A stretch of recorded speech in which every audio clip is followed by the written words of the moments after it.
Saya datang ni saya nak rewang. Apa khabar? Siapa nama? Ros. Erina, nama anak saya. Okey, sekarang nak masak apa ni? Ha? Jumpa untuk berapa orang? 500 orang. Ha? Letak mana ni? Ni letak mana? Dalam kocek tu. Dalam kocek. Dalam kocek. Ada tak? Wah, dalam gocek dia. Tengok je Biar aku yang buat kerja Okey, Odi. Tengok. Betul Jasmine datang di depan tu. Ya dah. Sebab dah berlomba dengan dia. Saya dah habis. Itu lagi teruk tu lah. Baru tunjuk ujung-ujung nampak ni. Kau orang mana lah reti ni? Bismillah bos. Bismillahirrahmanirrahim. Siapa orang UMNO sini? Belum ada Oh dia. Oh kau JJ 4. Ada juga orang UMNO nolong dekat mana?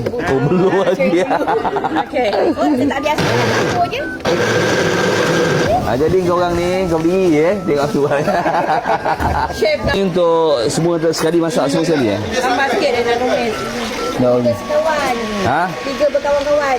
Apa dia orang panggil tiga sekawan? Ya, dia kawan-kawan. Apa asal kau tangan kau goyang ni?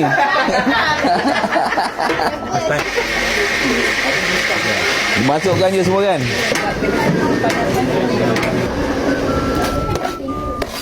Dapur tu boleh try duduk kan? Ini apa ni? Kari Oh, rempah sup. Supaya dia Biar rata dah dia. dia tak angus.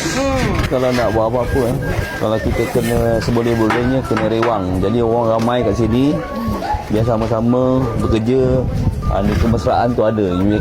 Kemesraan tu ada, kita jadi rapat antara kita. Ada sifat kerjasama. Dia yang paling dia suka ni lah. Memawang. 2, 3. 1, 2, 3. Kerja dah siap. Kerja saya dah siap. Saya kena mati.